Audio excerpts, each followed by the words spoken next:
This is Southern Cross News with Rachel Williams. The Greens have again called on the state's major parties to reject donations from Federal Group amid concerns of political influence in the gaming sector. But the two main players, the state government and the Federal Group, say the Greens are being hypocritical because they too receive money from gambling interests. A letter written to urge the state's major political parties to not take any donations from federal hotels around election campaigns. The Farrell family doesn't donate huge chunks of money to the Labor and Liberal parties because they're feeling benevolent. They do it because they know it buys influence. Daniel Hanna says there's nothing unusual about the donations, worth $150,000 since 2002. We don't have publicly funded election campaigns, and therefore political parties need to gain resources from somewhere to do the work that they need to do, and therefore as a major employer and a major business in Tasmania we feel some obligation and some responsibility to make a contribution towards that. But Cassie O'Connor has raised concerns over the social and economic impacts of poker machines in the state, claiming Tasmanians lose over $200 million a year. The Greens say the Federal Group donations are an unhealthy influence on the political landscape, but others say the call to ban them altogether is entirely hypocritical. The Tasmanian Greens, in conjunction with the Australian Greens all around all other states, take hundreds of thousands of dollars from gambling interests every year. Meanwhile, Shane Broad today travelled to King Island to speak with residents about what Labor says is a dire situation with the freight service. The first thing the Minister really needs to do is to take the concerns of people on King Island seriously and not be so flippant when they do raise those concerns. The state government does not begrudge their concern at all. We just keep saying that we're confident that we can fix this. Louise Hedger, Southern Cross News. Sarah Lovell, the new member for Romney, was officially sworn in today following Legislative Council elections on the weekend. But the former member, Tony Mulder, couldn't hide his discontent in his departing speech. Passing the baton to the newcomer in his declaration of the polls speech. Having endured this important rite of passage, I can now look forward. I'll be back. Mr Mulder held the seat of Romney for the past 6 years, but Labor newcomer Sarah Lovell claimed the win following the distribution of preferences on Sunday evening. Today she was officially appointed as his replacement in the upper house. I'm really excited about getting stuck straight in and getting started straight away. Firstly, I congratulate the Labor Party on a hard-fought and mainly clean campaign. The people have spoken, their judgment is accepted and respected. Mr Mulder is critical of the current campaign rules, saying people with allegedly dubious and controversial pasts can escape accountability on the hustings. He says he wasn't ready to leave his post. It is a strange experience to speak at one's own funeral. Look, his speech, I think, reflected that he's feeling very let down and disappointed with the outcome, and hopefully he'll move on to bigger and better things. Louise Hedger, Southern Cross News. Tasmania Police is investigating an alleged ramraid in Launceston overnight.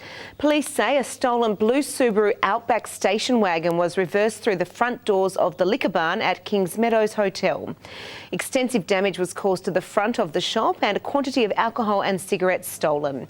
The Subaru was then set alight near the South Launceston Football Club rooms at Youngtown, with damage caused to the ground scorer's box. The manager of the bottle shop says the alleged culprits included teenagers wearing hoodies. Anyone with information is urged to contact Crime Stoppers. A construction company is speaking out about how speeding motorists inflict trauma on road workers. Police and road safety authorities are echoing calls to slow down around construction sites. Out in the open, these workers are building the new Midland Highway, but the job comes with risk.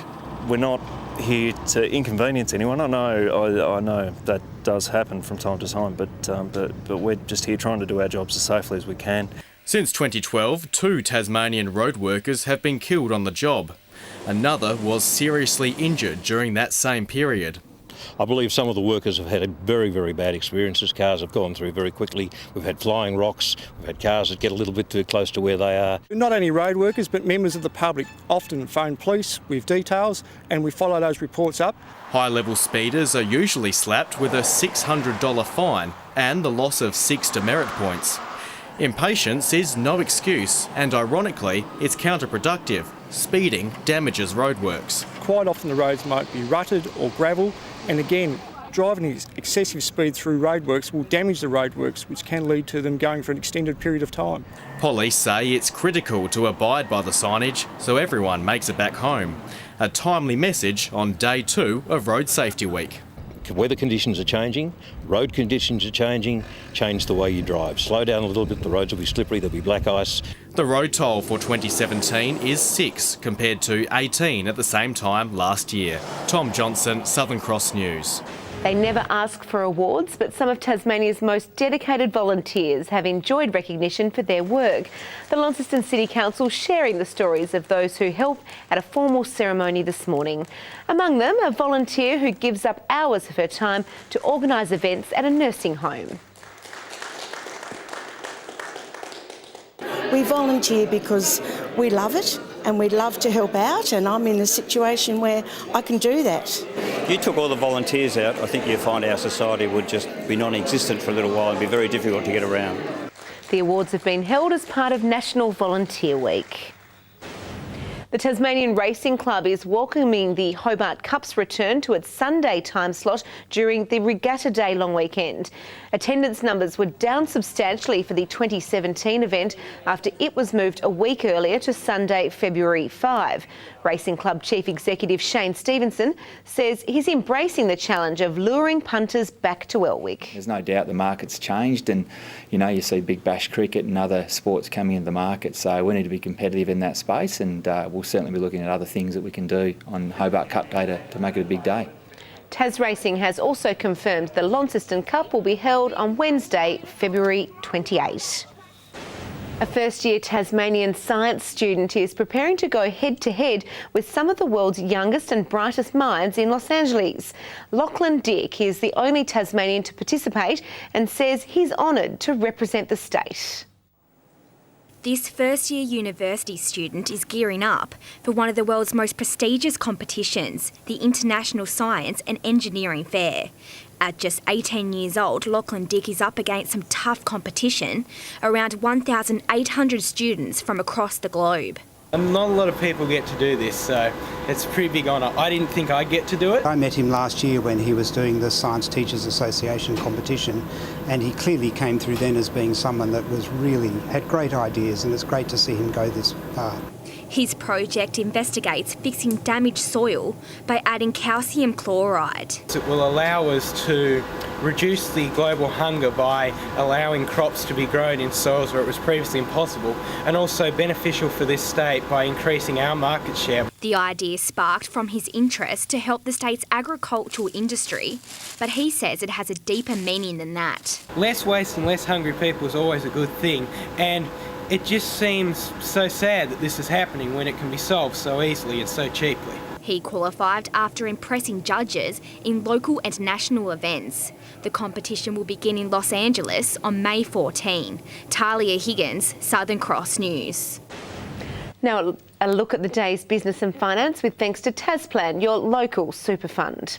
The Australian share market has closed around 0.5% lower, led downwards by the big banks as investors fear that the federal government will introduce a new tax on banks in tonight's federal budget. The ASX 200 index has dropped by 31 points. And a short time ago, the Australian dollar was trading at 73.47 US cents and 106.65 New Zealand cents. After running away with an upset win on the weekend, North Melbourne has shifted its focus to Tasmanian youth.